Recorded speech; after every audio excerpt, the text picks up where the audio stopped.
Assalamualaikum warahmatullahi wabarakatuh. Selamat malam. Suara saya kedengaran? Waalaikumsalam. Kedengar, Pak. Dan ya, kebetulan saya baru pulang, baru nyampe rumah. Coba dilihat ya di apa di e-learning. Silakan download ya materinya. Di situ ada soal ya. Sebentar saya share ya. Itu ada soal. Nah, di situ ada soal ya. Jadi materinya silakan di-download dulu, dibaca ya, dibaca. Ini hasil downloadan saya ya. Silakan bisa di-download di e-learning masing-masing. Nah, di sini ada tugas ya. Ada tugas, ada tugas, mau tugas.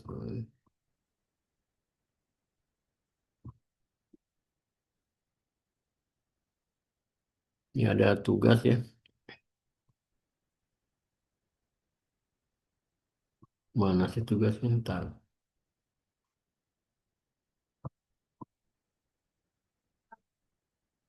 Ini. Nah, jadi ada soal ya, studi kasus ya.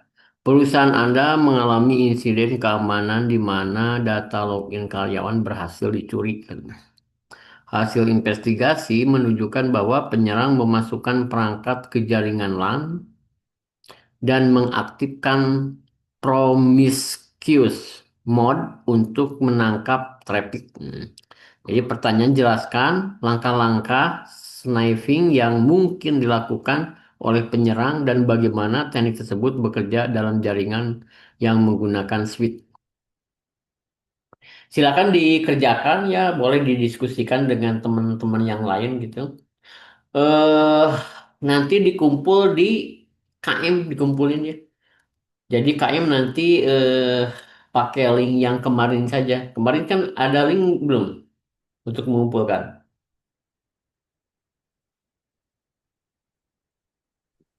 Nggak ada ya? Ada, Pak. Ada Pak, Ada ya. Nah, lewat situ ada aja nggak apa-apa. bikin folder Silakan dulu Pak. dikerjakan ya. Eh, Mau dikumpulinya kapan? Hari ini atau Minggu depan aja, Pak. minggu depan aja ya? Silakan dikerjakan. Apa dikerjakan ya? Nanti minggu depan dikumpulkan di KM ya, di KM. Linknya yang kemarin saja ya. Nanti saya buka gitu. Jadi tolong diperhatikan semuanya harus bisa mengumpulkan gitu ya. Kalau tidak mengumpulkan eh nanti kosong gitu.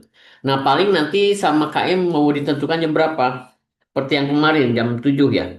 Kalau nggak salah kemarin jam 7 ya, jam 7 malam. Ada KM nggak di sini? Masuk nggak?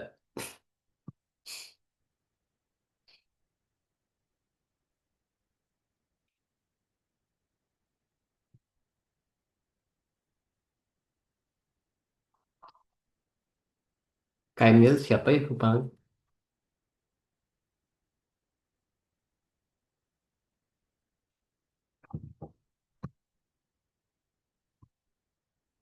Ya, nanti dikumpulkan sama KM. Nah, saya akan membahas sedikit saja ya. Saya menerangkan sedikit saja. eh jadi sniping ya, sniping itu eh, adalah proses memonitoring ya dan menangkap lalu lintas data yang melewati jaringan. Jadi bagaimana data itu bisa merambat atau melewati suatu jaringan ya. Tentunya kalau misalnya saya mau membuka e-learning. Nah, e-learning itu kan saya punya klien ya, klien web kliennya menggunakan Mozilla, kemudian apa? apa namanya, Chrome dan lain sebagainya. Nah, begitu diakses websitenya, itu kan ada sesuatu yang mesti harus dimasukkan seperti username dan password. Nah, username dan password itu akan merambat tuh, merambat ke jaringan ya, dari titik saya ya sampai ke e-learning. Nggak tahu di mana e-learning disimpan si SSTB itu. Misalkan oh di apa, di cloud atau di servernya SSTB di lokasinya, jadi di Soekarno-Hatta gitu, seperti itu. Nah, pada saat perambatan inilah ya, orang bisa menyadap gitu ya, atau apa, melihat gitu ya, aktivitas-aktivitas seperti ya, kalau misalkan apa, tidak menggunakan SSH, sorry, tidak menggunakan SSL gitu ya, itu atau HTTPS gitu, itu dipastikan ya, pasti akan terlihat ya, orang mengakses e-learning.co.id misalkan. Kemudian username dan password yang dimasukkan apa gitu. Itu akan kelihatan gitu. Nah, makanya ya sekarang yang namanya HTTP, misalnya nih, saya mau mengakses bank, tapi tidak ada HTTPS-nya. HTTP biasanya si browser ngasih tahu apa, not secure gitu ya, tidak bisa diakses. Tapi ada opsi ya di apa, di browser itu ada opsi boleh mau mengakses, silakan gitu ya. Jadi diperbolehkan, tapi sangat berbahaya gitu ya, seperti itu. Jadi untuk mengakses data-data yang sensitif ya, lebih baik harus mengaksesnya dengan menggunakan HTTPS gitu ya, seperti itu.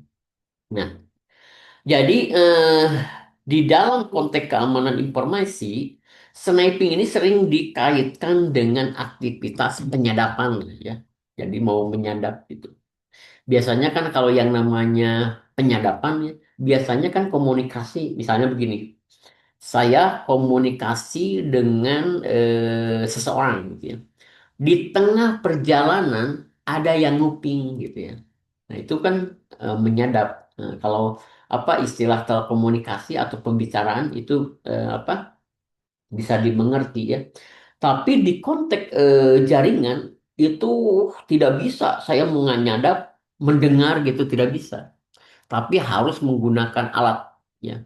Nah, ada yang namanya monitoring monitoring jaringan itu dengan menggunakan Wireshark gitu ya.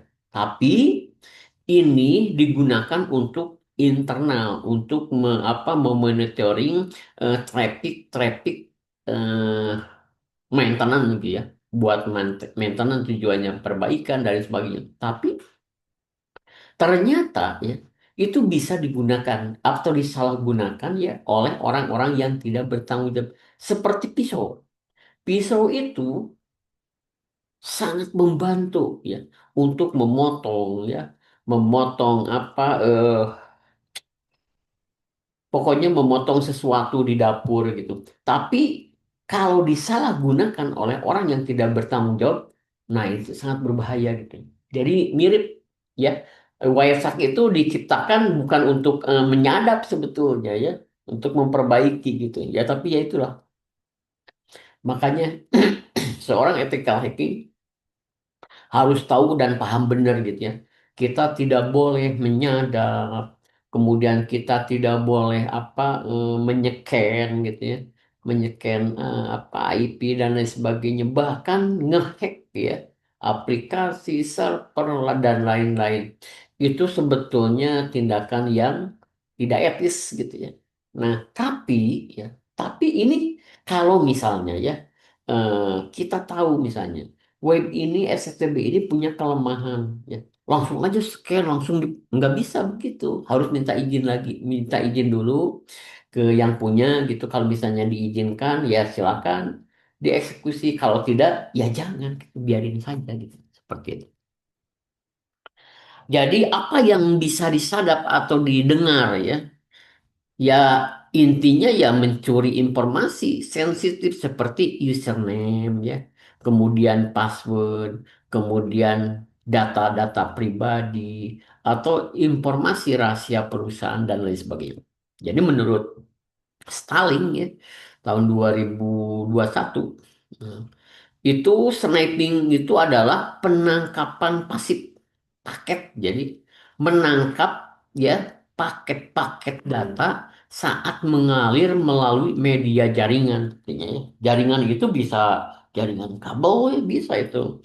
Kemudian jaringan wireless bisa. Udah tahu kalau misalnya jaringan GSM bisa disadap nggak? Harusnya bisa juga gitu, ya. Jadi percakapan di GSM ya dulu itu kan belum ada WhatsApp gitu ya. Tapi percakapan lewat GSM, SMS itu sebetulnya bisa disadap gitu ya. Makanya kalau misalnya ada kode-kode rahasia gitu ya dia tidak vulgar ngomongnya begitu gitu. Tapi ngomongnya begini berikan saya vitamin ya gitu. Kemudian ini apa duren montong dan lain sebagainya. Jadi dikasih kode-kode gitu. Kenapa begitu? Karena memang bisa disadap. Kemudian sniping dapat dilakukan dalam mode pasif ya. Jadi mode pasif hanya mengamati atau aktif menginterferensi atau memanipulasi lalu lintas gitu ya. Jadi ada dua sebetulnya ya, bisa aktif, bisa pasif. Nah, kalau kita mau monitoring jaringan, biasanya kan aktif pasif ya. Jadi hanya mengamati saja, oh gini gini, nggak usah lah digunakan hal-hal yang tidak benar. Nah, kemudian apa sih tujuan dan dampak dari sniping? Jadi ada tujuan positif, ada tujuan negatif. Kalau tujuan positif legal ya, legal sniping berarti troubleshooting jaringan ya, analisis performa sistem, kemudian bahkan audit ya keamanan jaringan ya. Kemudian kalau negatif berarti illegal sniping ya, mencuri informasi kredensial ya, kemudian melakukan reconnaissance, kemudian menyadap komunikasi rahasia. Jadi ini tujuan ya, tujuan ada dua positif dan negatif. Dampaknya apa? Ya? Dampak atau akhir ya yang dilakukan ya seseorang untuk men-sniping itu adalah datanya diambil. Kalau data sudah diambil, dicuri, berarti ada kebocoran data sensitif. Kemudian pembobolan account atau sistem. Jadi akunnya bisa dibobol. Kemudian kerugian finansial dan reputasi tentunya. Jadi kalau misalnya eh, apa eh, contoh kerugian finansial ya berarti uang gitu. Yang dirugikan biasanya seseorang itu mengakses salah satu internet banking. Internet banking ternyata internet bankingnya tidak menggunakan HTTPS ya, not secure ya seperti HTTP biasa. Nah, kemudian ada orang yang menggunakan Wireshark ini kemudian menyadapnya. Nah, ini kan eh, uang yang dia yang akses ya, yang mengakses itu uangnya bisa hilang karena disadap username dan password. Makanya disarankan ya untuk mengakses ya bank perbankan itu gunakanlah jaringan yang secure gitu, ya.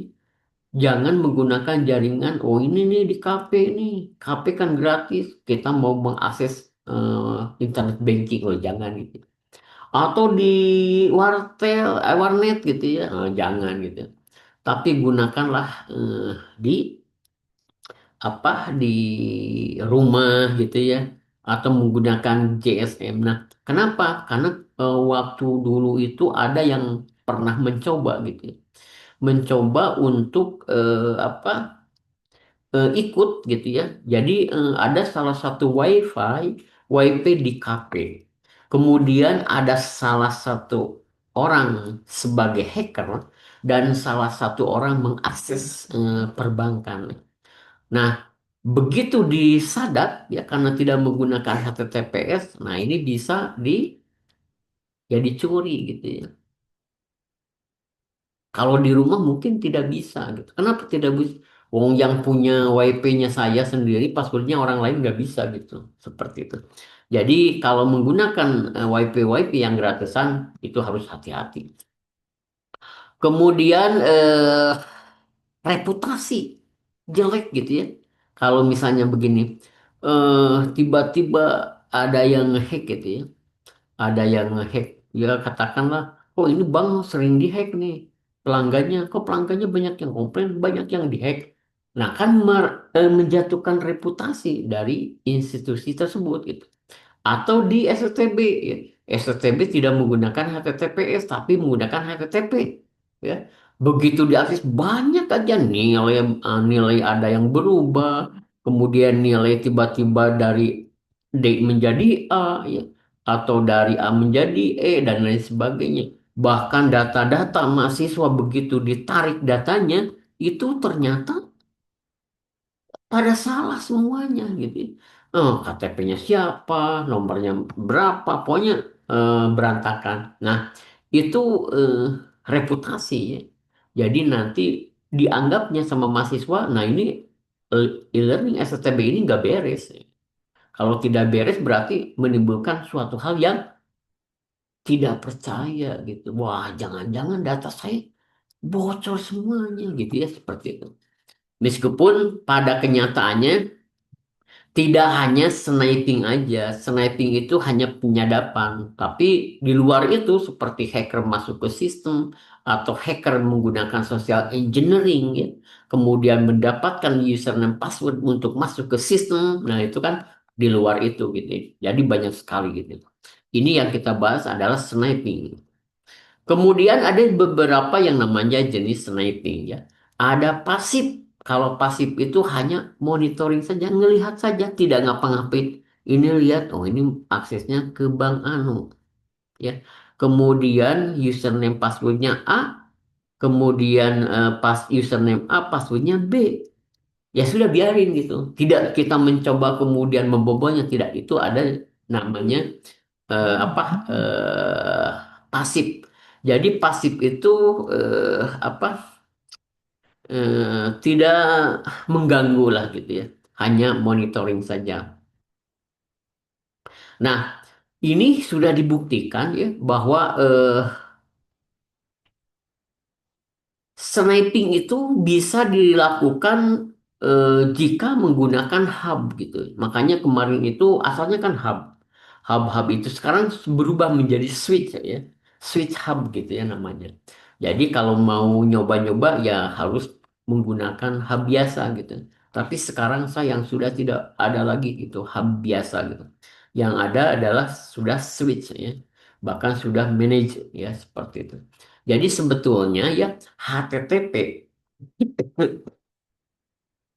HTTP itu sudah tidak digunakan lagi gitu. Yang sekarang harus digunakan adalah HTTPS.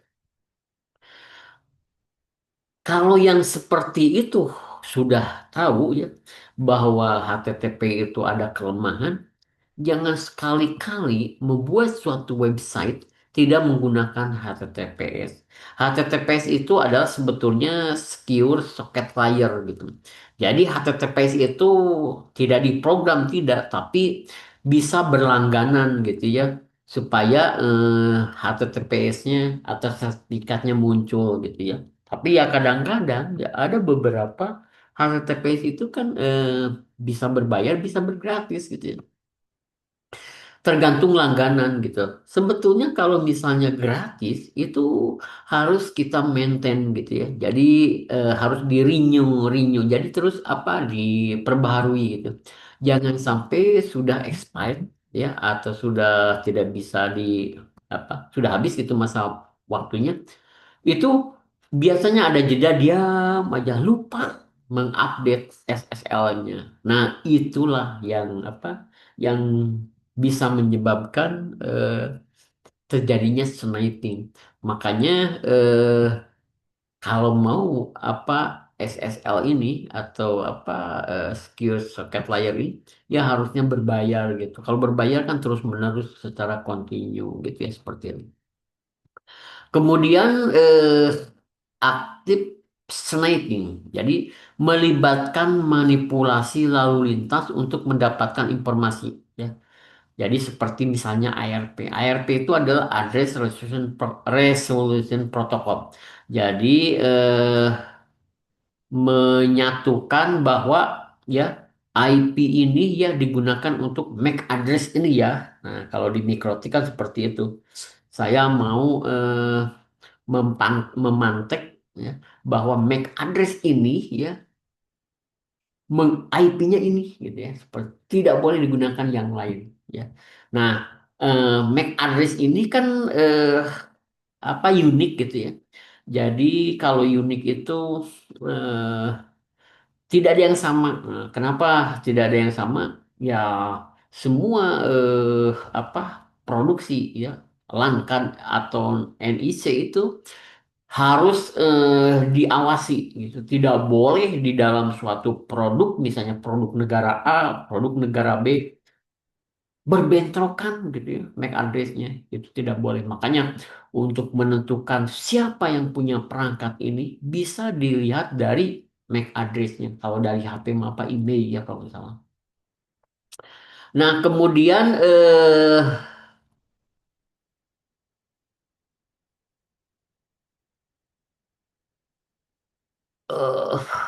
teknik dan metode sniping. Jadi sebetulnya ada beberapa teknik ya dalam sniping itu. Bisa menggunakan ARP spoofing ya.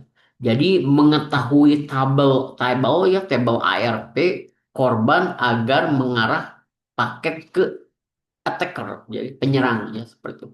Kemudian bisa make plotting, jadi mengisi MAC address table switch agar beralih ke broadcast mode gitu ya.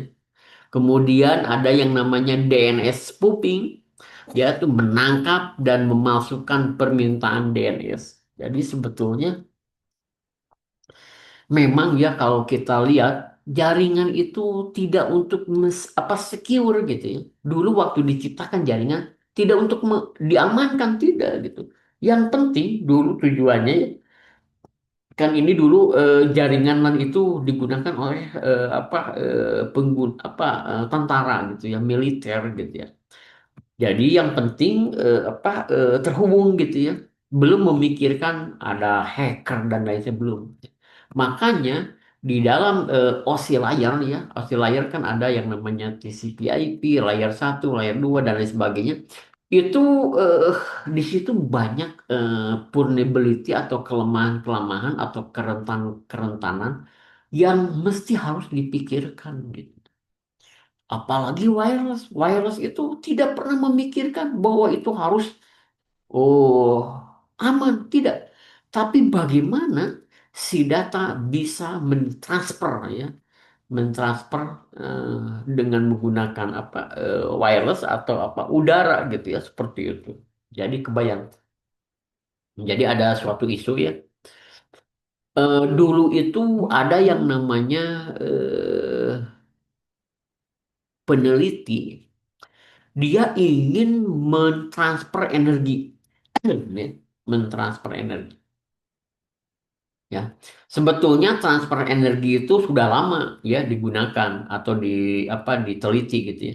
Contohnya ya, transfer energi itu dari roda kecil ke roda besar kan itu namanya transfer energi gitu. Tapi masih ada rantai atau nam, nam, apa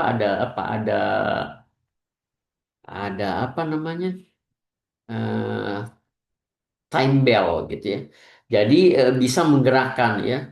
Nah, kemudian berkembang bahwa data itu bisa ditransfer tidak lihat mata gitu ya. Kalau transfer data ya menggunakan wireless kan nggak kelihatan, tapi harus menggunakan gelombang-gelombang gitu. Nah, ini juga ditiru bahwa nanti ke depan listrik ya, tenaga energi listrik itu bisa ditransfer gitu ya. Contoh misalnya. Sekarang kan sudah ada muncul tuh yang namanya HP ya. HP bisa dicas tanpa menggunakan apa-apa. tapi ditempel. Ini masih nempel gitu ya. Nanti berkembang itu bagaimana mencas HP berenggang gitu. Renggang misalnya 10 senti gitu ya.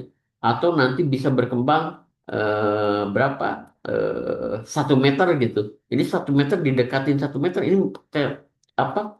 eh, Energinya bisa nyambung gitu ya. Jadi HP ngecasnya nggak usah pakai kabel, tapi menggunakan wireless. Nah, bahkan nanti yang namanya tegangan tinggi ya PLN ya, kan sekarang pakai apa? Pakai kabel gitu ya. Ada tower, antar tower pakai kabel tuh. Kabel itu tegangan ribuan kilovolt gitu ya. Nah, nanti menggunakan wireless gitu ya. Nah, tapi ini baru apa? Ya baru peneliti ya, belum ada real nyatanya seperti itu.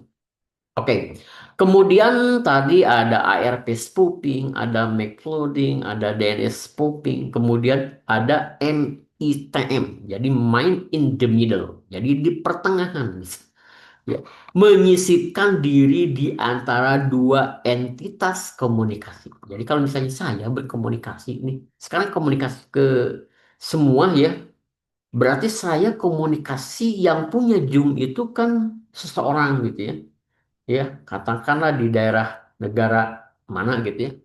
Zoom itu. Saya masuk ke Zoom, kemudian Jujun, Muhammad Salman, kemudian Arifin itu connect ke Zoom juga, ketemunya di Zoom ya.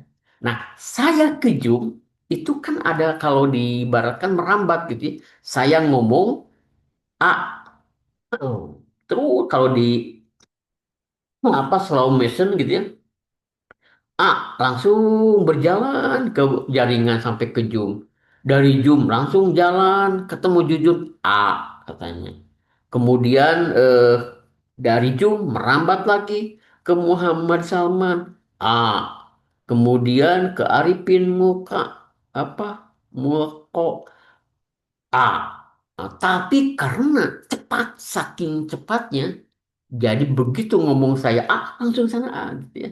Seperti itu. Karena kecepatan internet. Kalau internetnya lambat, saya ngomong A, A baru seperti itu.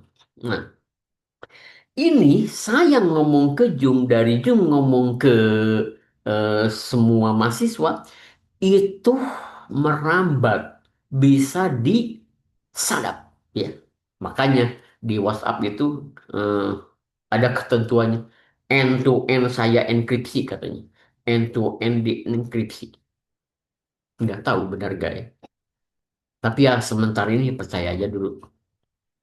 Kemudian banyak tool atau alat ya untuk sniping ya yang sangat populer. Nah ini aneh gitu ya.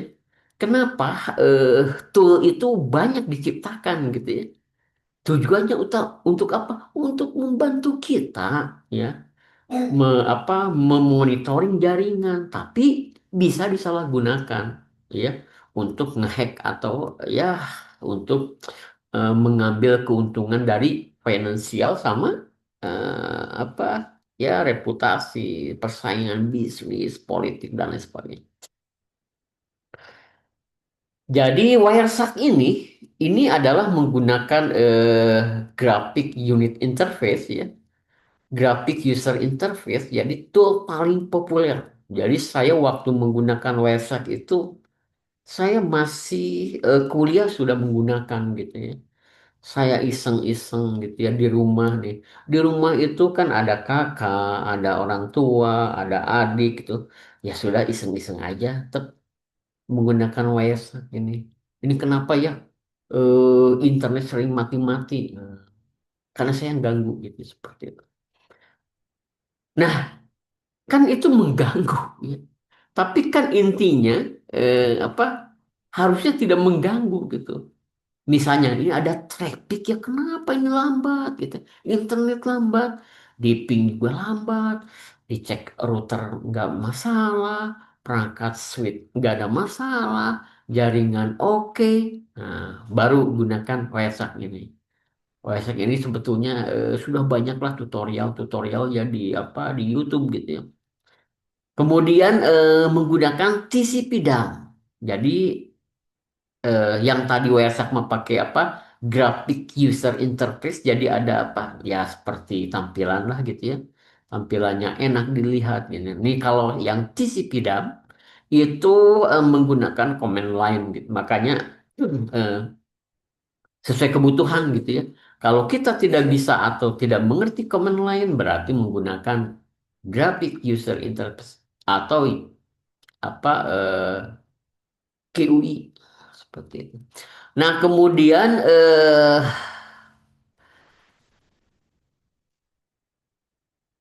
Ethercap untuk sniping dan serangan MITM di LAN. Nah, jadi LAN itu hati-hati gitu.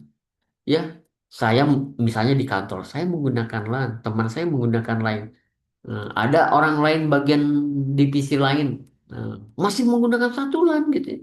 Saya divisi apa teknis gitu atau technical support, kemudian ada divisi manajemen, ada divisi keuangan dan masukkan ke dalam LAN, wah celaka. Ya. Bisa di ethercap gitu ya. Jadi apa disadap gitu. Kemudian ada DNS, D apa DSNIP ya. Jadi pakai tuh untuk sniping password di protokol umum gitu ya. Jadi itulah ini salah satu aja yang saya sebutkan. Sebetulnya masih banyak ya tool-tool yang lain ya. Tapi ini yang ya yang apa yang bisa dicoba gitu ya. Karena tidak menutup kemungkinan tool-tool sniping itu mungkin sudah ada yang berbayar gitu ya, yang pro-nya gitu. Kemudian cara kerja sniper. Ya, sniper ini menyambungkan perangkat ke jaringan. Jadi misalnya ada jaringan nih, jaringan kantor lah katakan. Atau lebih ekstrimnya jaringan WiFi eh, KP gitu. Jadi di KP-KP itu kan menyediakan, silakan Pak masukin username dan password. Di sini free kok WiFi-nya. Saya sebagai pengganggu gitu saya kan mau nyambungkan juga sama. Berarti harus nyambung dulu gitu. Kalau tidak nyambung ke dalam satu jaringan yang boro-boro melihat gitu ya. Sudah beda alam gitu ya. Jadi alamnya harus sama gitu ya. Jadi kalau misalnya apa beda alam susah gitu ya. Saya misalnya menggunakan jaringan di kantor gitu. Kemudian saya menggunakan jaringan kantor yang lain. Oh, udah beda alam ini. Ya. Jadi ketemu semua IP public di sini ya seperti itu. Jadi sebetulnya memang apa ini tujuan ya tujuan kenapa di apa di kantor, di kafe, di tempat rumah makan itu IP-nya selalu IP bukan publik tapi IP lokal. Ya, karena IP publik itu sekarang sudah mau sekarat, ya. Artinya sudah mau habis gitu ya. Karena banyak penduduk, banyak pengguna. Nah, makanya sudah dikembangkan atau ditemukan peneliti-peneliti untuk mengkaper bahwa bagaimana cara menambahkan ya jaringan IP publik ini menjadi lebih banyak. Nah, keluarlah yang namanya IP versi 6 gitu ya. Kan kebayang nih kalau misalnya dulu nomor polisi apa kendaraan itu kan paling D, kemudian angka-angkanya 4 angka, kemudian belakangnya A, satu digit gitu. Jadi misalnya saya punya kendaraan motor D 1234 A abjadnya. Sekarang, oh sudah mau habis nih. Berarti kita tambahin di belakangnya. Jadi misalnya D 1234 AB. Jadi 2 tambah 2. Ini dinamakan penyenomeran kendaraan versi 2 misalkan. Kalau di IP kan langsung versi 6 gitu. Versi apa? Ya versi 6 dari 4 ke 6 gitu. Kemudian, oh mau habis lagi. Kemungkinan versi 8 gitu ya. Dan lain sebagainya. Tapi sangat sangat belum lah, belum untuk ke versi yang lebih tinggi karena itu pun sudah lebih banyak gitu ya. Kenapa ini sampai diperbanyak? Karena mengingat perkembangan dari teknologi IoT. Jadi IoT itu kan berkembang tuh. Jadi ceritanya ya, kasarnya IoT itu semua perangkat punya interface at Wi-Fi. Contoh misalnya sepatu punya Wi-Fi-nya. Buat apa? Buat ngambil misalkan. Tapi jarang ya sepatu ada wifi-nya gitu. Yang akan pasti ya kulkas nanti ada yang namanya wifi-nya ya. Jadi kenapa ada wifi-nya? Karena supaya bisa diakses atau di on off kan ya dimanapun kita berada gitu ya. Itu pun masih harus diimbangi dengan secure ya keamanan. Kenapa?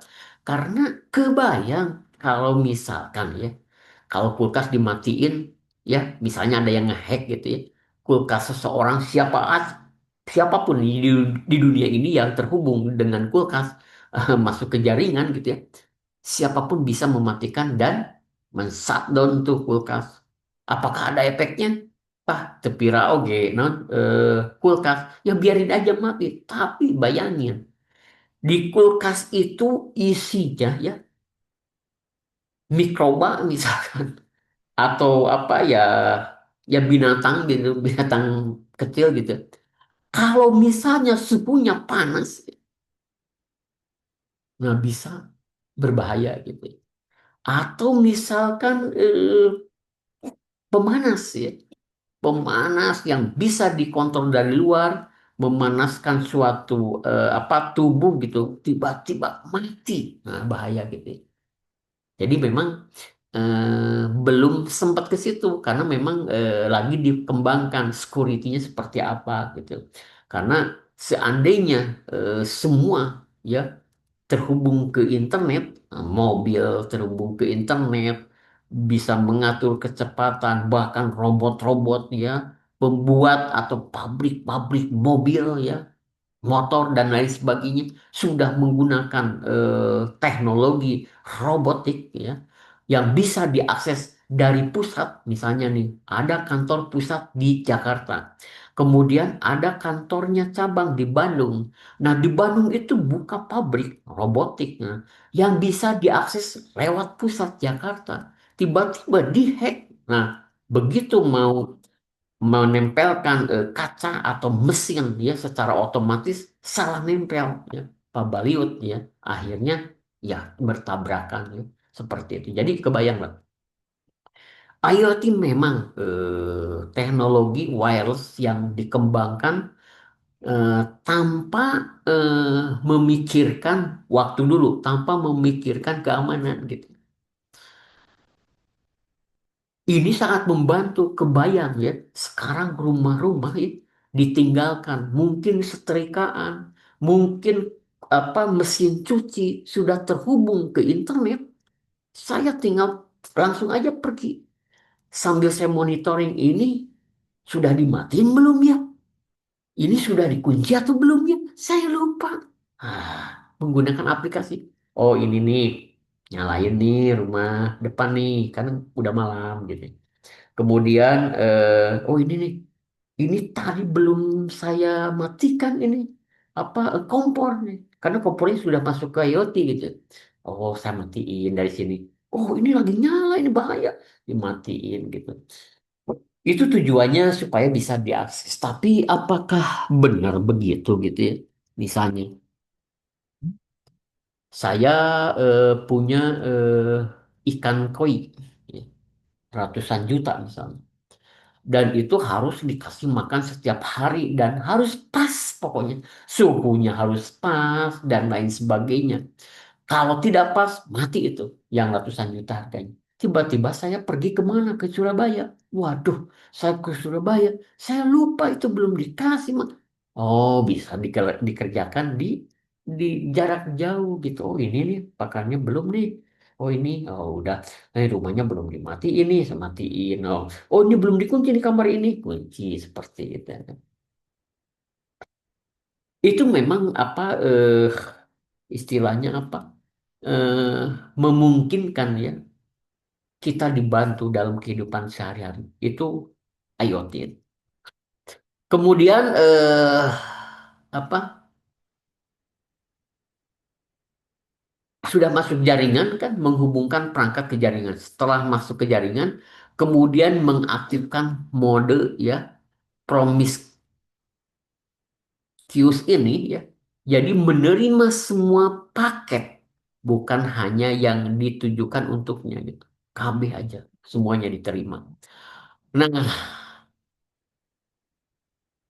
kemudian nanti akan menangkap dan merekam paket data. Jadi paket datanya kemana aja nih? Ya. Dia direkam, kemudian menganalisis konten paket untuk mencari data berharga. Kan itu paket miliaran gitu, ribuan nih. Ya. Saya aja ngomong ini, paketnya bisa ribuan nih. Saya ngomong, kan itu apa? Kalau kita belajar yang namanya oscillator, itu kan dari aplikasi masuk ke layar berikutnya, layar berikut sampai ke physical layer gitu ya. Dari physical layer itu sudah bahasa mesin gitu, jadi 0101 ya lewat kabel gitu ya. Nah itu seperti itu miliaran data ya yang dihubungkan atau yang mengalir gitu. Nah kemudian indikator jaringan yang terkena sniping, jadi ada indikatornya. Jadi kalau misalnya nih ya ada jaringan apa lalu lintas jaringan yang tinggi ya. Ini juga bisa digunakan menggunakan wireshark gitu ya. Dimonitoring kenapa sih lalu lintas jaringan meningkat tanpa sebab jelas. Akibatnya apa kalau traffic terlalu banyak? Ya responnya jadi lambat ya.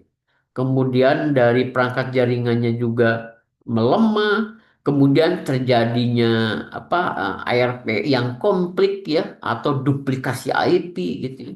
Kemudian ada log mencurigakan jika menggunakan teknologi IDS atau IPS. Jadi IDS ini sebetulnya sudah diterapkan di perusahaan-perusahaan yang sangat besar gitu. Apalagi perusahaan-perusahaan cloud, perusahaan-perusahaan yang menyewakan domain dan lain sebagainya atau apa hosting pasti dia sudah menggunakan IDS sama IPS. Sebetulnya IDS ini ya intrusion detection system. Jadi hanya mendeteksi ya apakah ada log-log yang aneh, kemudian ada aktivitas yang mencurigakan ya. Kalau IPS ya intrusion preventive system. Jadi eh apa namanya tindakan-tindakan supaya pencegahan gitu ya. Pencegahan. Nah, ini kononnya ya, jadi si ID sama EPS ini sudah menggunakan teknologi AI gitu ya. Nah, teknologi AI ini akan dikembangkan ya untuk melihat bagaimana memastikan si AI itu ini mah gelagatnya kok gini ya, aneh, tidak biasanya gitu ya. Ini mah hacker seperti itu ya. Tapi lebih bagus lagi seperti itu ya. Kalau di mana ya? Kalau di Google mah apa ya? Atau di Gmail mah? Atau di Windows mah? eh, ini ada yang masuk membuka email di lokasi mana gitu. Dia harus verifikasi username password ya seperti itu. Itu adalah sebetulnya tindakan-tindakan yang preventif ya, pencegahan. Kemudian bagaimana cara mitigasi atau mencegahnya dari sniping? Ya harus kalau menggunakan harus menggunakan enkripsi ya. Jadi kalau misalnya di web tuh ada kunci gemboknya itu sebetulnya sudah dienkripsi ya. Jadi aman gitu. Nah, salah satunya enkripsi ini adalah ya SSL, TLS atau VPN gitu. Tapi apakah sekarang VPN aman? Belum tentu juga sekarang VPN. Jadi hati-hati yang menggunakan VPN. VPN itu nanti akan diganti, pasti akan tidak aman, apalagi sehubungan dengan adanya apa Open VPN dan lain sebagainya. Nah, nanti akan si VPN ini akan ditambah dengan yang namanya Zero Trust ya. Zero Trust berarti tidak dipercaya oleh verifikasi. Berarti selalu diverifikasi seperti itu. Jadi misalnya ini, saya dosen STB, kemudian mahasiswa, ya mahasiswa STB gitu ya, atau ITB gitu. Nah, begitu masuk e-learning, kan saya udah tahu STB, diverifikasi juga gitu. Orang dalam aja diverifikasi. E-learning misalnya saya masuk ke e-learning gitu, username dan password. Oke, untuk membuktikan bahwa itu akun Anda, saya sudah mengirim OTP ke email Anda. Nah, kan, verifikasi dua langkah gitu. Jadi sudah tidak dipercaya gitu. Yang kemarin mah udah percayalah ini yang punya akun ya, yang punya akun STB nggak pasti lah orang STB betul nggak mungkin orang lain. Tapi belum tentu gitu. Sekarang sudah tidak zamannya gitu. Ya, coba ya, yang jelas-jelas ya, yang yang mentransfer uang ke orang lain itu jelas-jelas kita gitu ya. Tapi kita tidak melakukan. Ya kan aneh kan. Saya tidak melakukan transfer ke situ. Tapi kenapa si alat ini bisa mentransfer? Nah, harusnya menggunakan yaitu Zero Trust ini. Nah, Zero Trust ini memang masih masih teknologi yang sangat sulit lah gitu ya. Contoh misalnya begini ya. Kalau misalnya OTP saya transfer ke seseorang di mobile banking, ada OTP. OTP-nya ke siapa sih? Ke perangkat itu. Jadi kalau perangkatnya hilang ya susah gitu. Mengambil uang tidak usah menggunakan kartu. Ya, kartu ATM nggak usah. Tag aja HP-nya gitu. HP-nya di scan. Oh udah, bro. Kalau itunya hilang, ya maaf, habis semuanya gitu ya. Ya. Jadi itu timbulnya zero trust itu ya tujuannya seperti itu. Kemudian mengaktifkan bot security di switch. Jadi yang switch itu sekarang sudah ada yang namanya bot security. Biasanya ini adalah manajemen gitu ya. Jadi kalau misalnya saya punya switch manajemen ya, kemudian di kantor misalnya, di kantor saya itu ada switch manajemen. Ya. Saya sudah dikasih tapi eh masih bolong-bolong gitu. Maksudnya belum dicolok sama kabelnya gitu ya. Mungkin dari 10 port itu mungkin ada 4 ya atau 5 lah. 5 yang sudah dipakai kan limanya belum dicolok gitu ya. Nah, suatu saat ada tamunya ya. Mohon maaf Pak, saya kayaknya data saya habis. Oh, tenang Pak, menggunakan WiFi. Waduh, tapi WiFi sudah habis juga IP full IP-nya. Bapak langsung aja Pak colokin ke saya. Berarti tamu kita sudah welcome ya, menghubungkan jaringannya dengan menggunakan physical layer ya, kabel dicolokkan ke switch. Nah, itu tidak boleh gitu. Siapapun orang luar atau dalam kantornya sendiri tidak boleh bisa mencolokkan ke 5 port yang kosong itu. Nah, di switch itu ada security-nya. Di disable. Jadi begitu colok nggak bisa gitu. Colok nggak bisa, harus minta admin di jaringan untuk membukanya. Ya. Kemudian menggunakan IDS IPS untuk deteksi. Nah, ya itu ARP spoofing gitu. Kemudian segmentasi jaringan, ya, pembatasan akses. Kenapa mesti harus disegmentasi gitu? Jadi begini, kalau kita membuat suatu jaringan IP kan males gitu ya. Saya eh, punya apa? Punya kantor misalnya. Kantor itu ada yang namanya katakanlah kantor ISP gitu ya. Ada orang admin ya, ada orang technical support, ada bos gitu ya. Kemudian ada divisi keuangan, kemudian ada divisi marketing, sales gitu.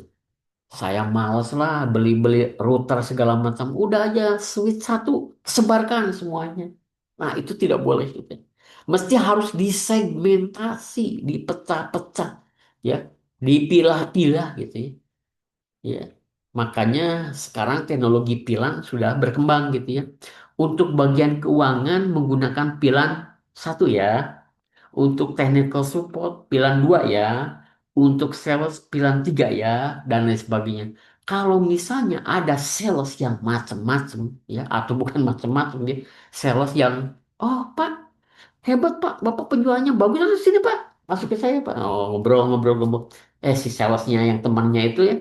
Temannya punya teman. Mohon maaf Pak, saya mau ini mau masukin apa mau connect ke internet tapi saya kuota saya habis. Oh silakan. Lewat saya aja Pak nih. Pakai kabel atau pakai wifi gitu segala. Begitu dia ternyata orang yang tidak bertanggung jawab, dia apa ngehack gitu. Yang kena pilar keuangan saja, pilar salesnya saja, yang lainnya tidak terkena. Itu sebetulnya dibandingkan menggunakan satu hub ya tidak disegmentasi begitu langsung waduh ini ya bosnya ini ngapain nih bos. Nah, oh ini bos lah lumayan saya kan eh, pura-pura mau ke sales itu saya sebetulnya saingan saya ini perusahaan seperti itu. Jadi harus disegmentasi.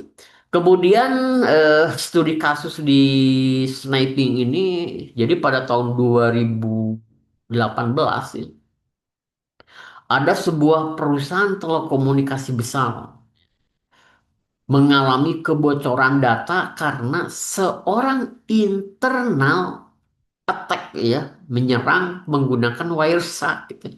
Ya iseng gitu ya. Nah, saya punya Wireshark gitu ya. Ah, cobalah di kan bermain pasti masuk jaringan kan. Untuk menangkap kredensial pengguna dari traffic yang tidak dienkripsi. Makanya trafficnya harus dienkripsi gitu ya. Nah, ujung-ujungnya apa? Sudah rest password gitu ya. Kan begitu ya kalau misalnya ini sekarang eh, password semua kehack. Oh, dari mana? Server bocor. Oh, semua orang apa sudah sudah diambil, sudah dicuri lah user dan passwordnya. Nah, kan gampang kan? Silahkan ganti semua password. Nah, sebetulnya password itu harusnya dirubah setiap ya 2 minggu sekali, sebulan sekali. Apa betul seorang apa yang bekerja atau tahu tentang ethical hacking yakin diganti setiap minggu, setiap bulan? Saya aja tidak pernah mengganti gitu ya. Kenapa? Ya bingung. Coba kalau mengganti, ganti, ini lupa lagi kan menghambat gitu ya. Seperti itu. Nah, itulah kelemahan manusia. Makanya sistem harus memaksanya gitu ya. Coba kalau misalnya ada suatu sistem ya aplikasi, kalau saya masukin ya sudah lewat 2 bulan 3 bulan dia suruh reset password. Nggak bisa password yang tadi. Suruh direset. Kemudian saya balikin lagi aja nomor password yang kemarin.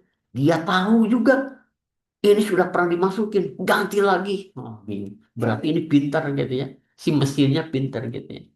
Jadi manusia itu kadang-kadang apa ya, jarang ini apa ya titik yang terlemah lah dalam suatu keamanan sistem informasi. Kadang-kadang sudah dikasih tahu ya tetap. Makanya coba tes yang username yang dari UTB yang e-learning yang terutama mahasiswa. Coba aja passwordnya satu bisa enggak? Atau oh harus 8. Ya sudah 1 2 3 4 5 6 7 8 mau enggak? Kalau sistemnya menerima artinya sistem informasi itu rentan ya terhadap serangan. Harusnya ya. Begitu mahasiswa ganti ya ganti 1 2 3 4 5 6 7 8 menolak ini terlalu lemah passwordnya. Oh, ganti lagi 8 7 6 5 4 3 2 1 terlalu lemah. Habis apa ya? Sudah namanya sesuai dengan namanya di atas username tidak boleh sama dengan username pilih lagi. Wah, bingung ya. Jadi sistem itulah yang memang lebih bagus gitu ya. Jadi bisa bisa mengetahui bahwa itu lemah, kemudian itu apa kuat atau secure gitu ya.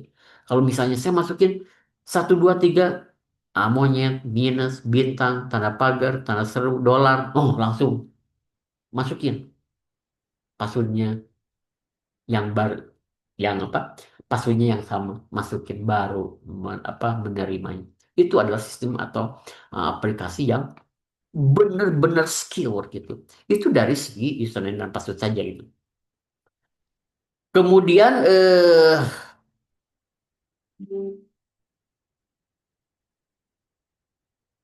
ujung-ujungnya eh enkripsi ini sebetulnya tujuannya ya untuk tidak merubah data. Jadi misalnya, jadi cara gampangnya ya kalau misalnya kenapa sih data itu dienkripsi? Supaya tidak ada yang merubah utuh datanya. Ya, makanya dienkripsi, dikunci. Contoh misalnya, saya punya terong gitu ya, punya terong atau punya timun gitu, 3 biji. Saya masukkan ke dalam box, ya, box yang yang sering buat canceling gitu ya, masukin. Kemudian saya kunci, itu namanya enkripsi. Tujuannya apa? Supaya si timunnya tetap 3 gitu. Ya. Itu tujuan enkripsi. Bukan supaya rahasia, bukan. Cuma orang tahu udah tahu itu ada mentimun 3 tapi dienkripsi gitu ya. Contoh misalnya boxnya transparan pakai kaca. Transparan pakai kaca boxnya. Terus apa yang terjadi? Itu isinya uang kan tahu. Tapi dikunci. Itu namanya dienkripsi gitu. Kita tidak bisa merubah gitu. Jadi untuk integritas, keutuhan data haruslah menggunakan enkripsi. Itu tujuannya ya. Jadi jangan kebalik gitu ya.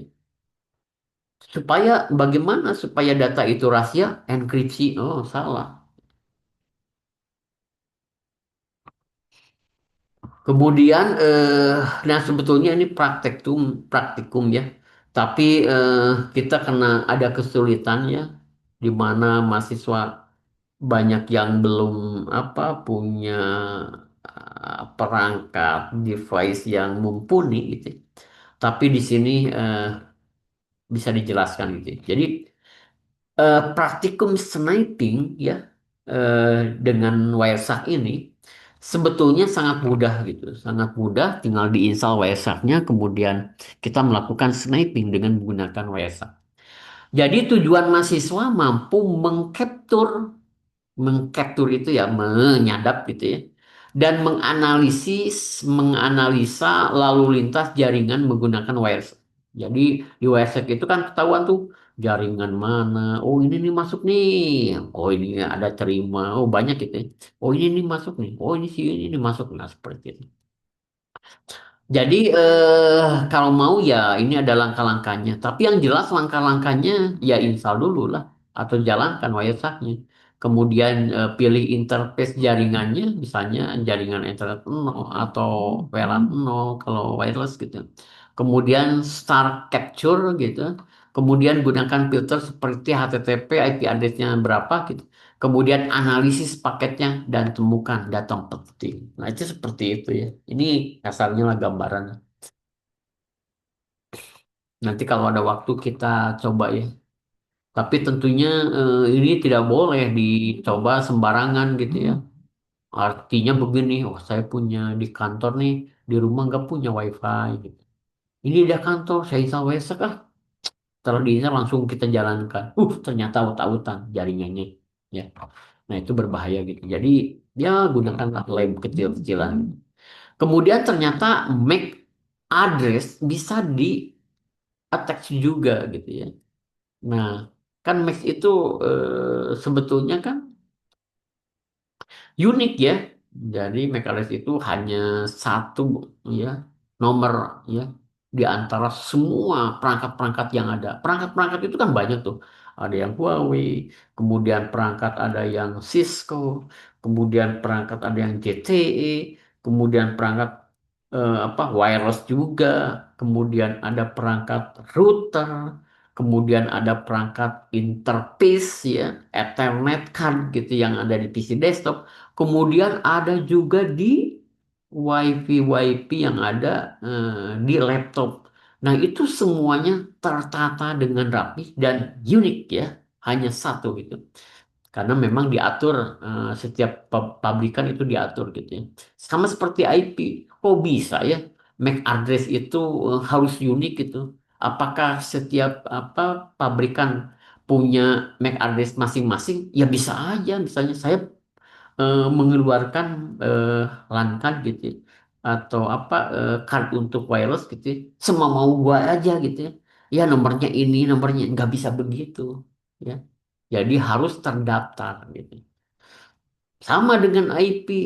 Oh, kenapa ya IP publik itu tidak pernah bentrok gitu? Ya iya, kan ada pengurus atau konsorsiumnya gitu ya. Jadi nih, Indonesia mau pakai IP, butuh internet. Nih, saya kasih nih, belilah. Nah, misalnya, oh dibelilah satu blok untuk Indonesia. Nah, untuk Indonesia ini banyak ini. Saya jual lagi ke provider ISP gitu. Nah, kemudian provider ISP juga jual lagi kemana? Ke warnet, RT RW net, ke kantor-kantor yang butuh IP publik, ya, kampus-kampus dan sebagainya. Jadi tidak mungkin ada unik. Nah, jadi apa sih sebetulnya MAC address ini? Jadi media access control. Jadi alamat fisik perangkat jaringan yang digunakan untuk mengidentifikasi setiap node dalam jaringan lokal LAN. Jadi MAC address itu bersifat unik dan melekat pada network interface-nya, ya, interface card atau yang namanya NIC. Ya, melekat gitu. Jadi kalau misalnya NIC-nya dipindah ya ke komputer lain, ya itu MAC address-nya tetap gitu ya. Makanya disebut melekat gitu ya. MAC address itu kan ada yang namanya WiFi. WiFi itu kan ada itu apa perangkatnya, perangkat kecil kan, kan kecil ya kalau di laptop. Coba dilihat ada kecil kan yang ada antenanya. Nah itu begitu dipindahkan ke yang MAC address-nya di situ gitu, pindah gitu ya, seperti itu. Kemudian menurut Tenenbaum ya, MAC address itu bersifat apa ya unik, kemudian melekat ya di link apa di perangkatnya seperti itu. Nah, kemudian metode MAC spoofing ya. Jadi teknik mengganti MAC address asli suatu perangkat dengan MAC address palsu. Kok bisa ya? Tujuan utamanya adalah untuk menyamarkan identitas perangkat ya, menghindari kontrol akses berbasis MAC gitu ya. Kemudian kan ada tuh yang kontrol akses berbasis MAC ya. Jadi misalnya kalau MAC-nya addressnya benar segini, silakan masuk gitu ya. Seperti itu. Jadi tidak usah menggunakan username dan password gitu. Contoh misalnya, Pak, saya itu tidak mau memasukkan username dan password. Nah, kebetulan routernya menggunakan mikrotik. Oh, nggak apa-apa. Nanti saya klik aja. Ya, pokoknya MAC address ini IP-nya sekian. Ya, IP-nya tidak berubah-ubah gitu ya. Saya menggunakan DHCP, Pak, tapi untuk fingerprint gitu. Karena masih menggunakan LAN. Nah, kemudian kalau saya narik, itu kan harus punya IP-nya, fingerprint-nya, ya, diakses IP-nya. Kadang-kadang Pak, kalau misalkan menggunakan DHCP, itu berubah-ubah IP-nya. Ya iyalah, kan itu kan dynamic. Bisa nggak ya yang apa DHCP itu bisa dipantik? Oh bisa ya. Kalau di Mikrotik kan ada ya. Tinggal di MAC address-nya aja yang ini. Jadi kalau begitu MAC address-nya sudah IP-nya segitu seperti itu. Ngomong-ngomong sampai jam berapa ini?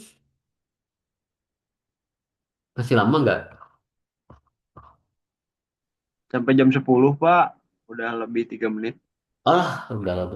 Ya sudah ya. Nah, ini dibaca gampang lah ini Mas.